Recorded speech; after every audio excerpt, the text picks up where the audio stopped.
Peppa Pig, la petite cochonne la plus célèbre et adorée du monde des dessins animés, est connue par des millions d'enfants à travers le monde. Mais ce que beaucoup de gens ne savent peut-être pas, c'est que Peppa n'est pas toujours le meilleur exemple de comportement. À plusieurs reprises, elle a montré un côté assez espiègle, voire même méchant. Dans l'épisode Projet scolaire, Peppa rentre chez elle super excitée, racontant à sa famille qu'elle doit construire un château pour un projet scolaire. Peppa Pig, qui est architecte de profession, est tout aussi enthousiasmée par l'idée et propose qu'ils utilisent une boîte de céréales pour faire les murs du château et 2 tasses pour représenter les tours. Cependant, au lieu de reconnaître ou au moins de considérer la suggestion créative de son père, la petite cochonne méprise complètement l'idée, disant qu'elle a besoin de quelque chose de vraiment bien. Si vous faites attention, vous pouvez voir comment l'expression de Peppa Pig passe rapidement de l'enthousiasme à une profonde déception, en réalisant que sa fille ne valorise pas ses idées. Pauvre Peppa Pig, il essaie toujours de faire de son mieux pour plaire à ses enfants. Mais Peppa semble ne pas se soucier beaucoup des sentiments de son père. Et malheureusement, Peppa Pig et George sont souvent les principales cibles des méchancetés de la protagoniste de la série. Mais comme nous le verrons, ils ne sont pas les seuls à souffrir de ces attitudes égoïstes et méchantes.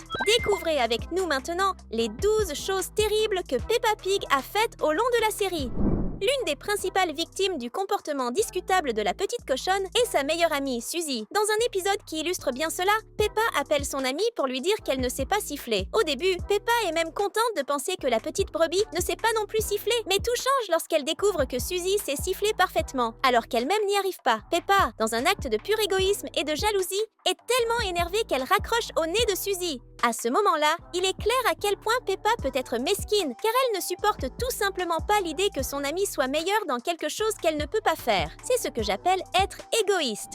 Parlons maintenant d'un autre personnage qui souffre beaucoup aux mains de Peppa, son petit frère, George. En tant que cadet de la famille, le petit cochon doit presque toujours céder aux caprices et ordres de sa grande sœur. Le problème, c'est que parfois, on dirait que la grande sœur s'amuse à faire pleurer le pauvre garçon, et cela devient évident dans plusieurs épisodes. L'un de ces moments se déroule dans l'épisode Neige. Dans cet épisode, les 2 frères et sœurs sortent pour jouer dans la neige. Et tout semble bien se passer, avec les 2 qui courent joyeusement. Mais les choses changent rapidement lorsque Peppa trébuche et tombe face contre la neige. Comme le bébé qu'il est, George ne peut s'empêcher de rire, trouvant cela très drôle. Cependant, Peppa n'aime pas du tout qu'on se moque d'elle et décide de se venger de son petit frère. Elle fabrique une boule de neige géante, presque de la taille de George lui-même, et la lui lance dessus, le touchant en plein. Comme prévu, le petit cochon commence à pleurer, effrayé et blessé. Quelle mauvaise attitude, Peppa! La vengeance n'est pas la solution, surtout quand il s'agit de ton petit frère qui n'est qu'un bébé.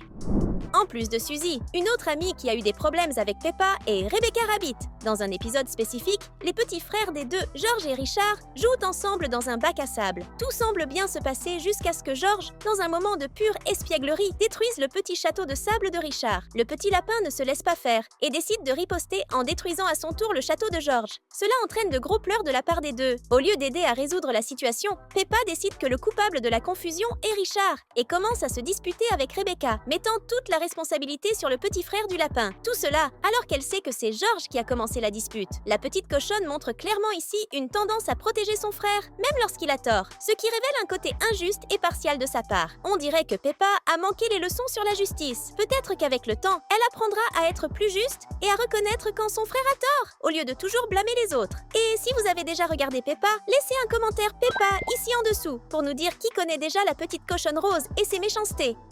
Maintenant, revenons à la cible préférée des espiègleries de Peppa, son père. Peppa Pig devient souvent le centre des blagues de sa fille, surtout lorsqu'elle décide de se moquer de son apparence, répétant plusieurs fois qu'il a un très gros ventre. Bien que cela soit vrai, personne n'aime qu'on lui rappelle ses défauts tout le temps, surtout lorsque cela vient de sa propre fille. Un exemple classique de cette situation se produit dans l'épisode où Papy Pig construit une cabane dans les arbres pour ses petits-enfants. Peppa, dans un moment de méchanceté, décide que le mot de passe pour entrer dans la cabane sera « gros ventre de papa ». Elle fait bien attention à le répéter plusieurs fois et même à impliquer les autres personnages dans le jeu, mettant Peppa Pig très mal à l'aise. Cette humiliation publique était vraiment inutile, Peppa. Il semble que Peppa ait encore beaucoup à apprendre sur le respect et la considération pour les sentiments des autres.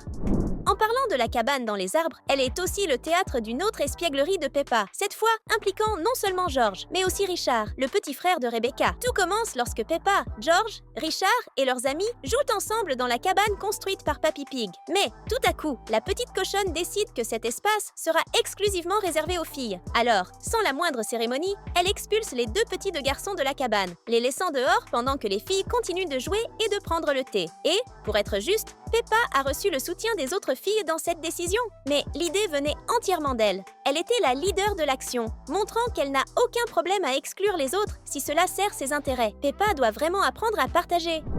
Revenons maintenant à parler de Suzy. Nous ne pouvons pas oublier l'épisode La dispute. Dans cet épisode, les deux amis jouent ensemble dans la maison de la famille Pig, lorsque la petite brebis, par chance, bat Peppa 2 fois de suite dans un jeu. La petite cochonne, incapable d'accepter la défaite, accuse Suzy d'avoir triché. Cette accusation entraîne un échange de regards accusateurs entre les deux et la situation s'aggrave lorsqu'elles continuent de se disputer à l'extérieur de la maison devant leur mère, qui sont surprises par le comportement de leur fille. Pour résoudre la situation, Maman Pig décide d'intervenir et appelle la maison de Suzy, afin que les deux filles s'excusent l'une auprès de l'autre. Peppa s'excuse, mais elle insinue que Suzy a vraiment triché, montrant que son acceptation de la défaite n'est pas sincère. La petite brebis, avec raison, raccroche au nez de Peppa. Je dois admettre que j'ai bien aimé cette partie. C'était sans doute l'une des plus grandes démonstrations d'égoïsme et de manque de sportivité de la part de Peppa. Elle doit apprendre que parfois perdre fait partie du jeu, et que l'amitié est plus importante que la victoire.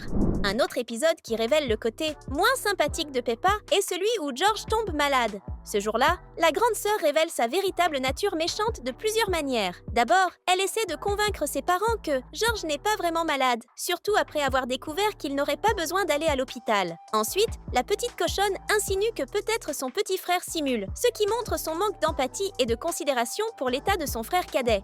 Plus tard, à la nuit tombée, Peppa s'irrite parce que les éternuements et la toux de George sont bruyants et menacent de perturber son sommeil. Au lieu de s'inquiéter de la santé de son petit frère, elle ne pense qu'à la façon dont cela l'affecte, montrant à nouveau son côté égoïste. La petite cochonne en vient à demander à George d'éternuer moins fort, comme s'il avait le contrôle sur cela. Quand elle se rend compte que c'est impossible, Peppa soupire de désapprobation, clairement plus préoccupée par son propre bien-être que par celui de son petit frère. C'est encore une preuve que Peppa doit apprendre à mieux prendre soin de son petit frère, au lieu de ne penser qu'à elle-même. En mettant un peu de côté les méchancetés de Peppa, nous avons une demande rapide. Abonnez-vous dès maintenant à la chaîne. Ainsi, vous ne manquerez pas nos prochaines vidéos et vous serez au courant de toutes les nouveautés. Parlons maintenant d'une autre victime des paroles impitoyables de Peppa, le pauvre Monsieur Patate. Dans l'épisode Monsieur Patate vient en ville, le personnage enseigne aux enfants la santé, en parlant de l'importance de manger des fruits et des légumes. Mais Peppa, toujours prête à faire une remarque malicieuse, demande si cela inclut de manger des pommes de terre, ce qui laisse Monsieur Patate sans voix, car lui-même est un légume. Comme si cela ne suffisait pas, les enfants commencent à débattre pour savoir si Monsieur Patate est ou non un légume ordinaire. Peppa, sans réfléchir, affirme qu'il n'est pas un légume ordinaire, ce qui peut être vrai, mais cela sonne un peu cruel et insensible. Après tout, elle a essentiellement mis Monsieur Patate dans une situation embarrassante, sans savoir comment répondre. Il semble que Peppa ait un talent particulier pour mettre les autres dans des situations inconfortables, même si cela signifie blesser les sentiments de quelqu'un.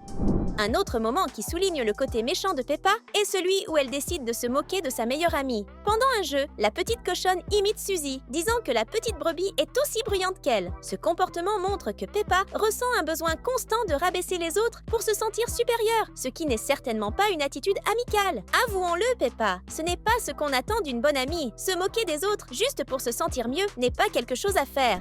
Et pour finir, revenons sur l'humiliation constante que Papa Pig subit aux mains de Peppa. Dans le même épisode de la cabane dans les arbres, après que tout le monde ait mangé les délicieux biscuits faits par Mamie Pig, Peppa décide de clôturer l'humiliation du jour en faisant répéter à tout le monde le mot de passe « gros ventre de papa » une fois de plus, à haute voix. Bien sûr, tout le monde rit, mais il est important de noter que, si l'on regarde bien, presque tout le monde là-bas a la même forme ronde. Papa Pig n'est pas le seul à avoir un petit ventre, mais il est le seul à entendre des blagues à ce sujet tout le temps, surtout de la part de sa propre fille, qui semble adorer mettre son père dans des situations terribles. On peut voir dans l'expression de Papa Pig qu'il n'a vraiment pas aimé cette blague. Il est difficile de ne pas avoir de la peine pour lui, étant constamment la cible des blagues cruelles de sa fille.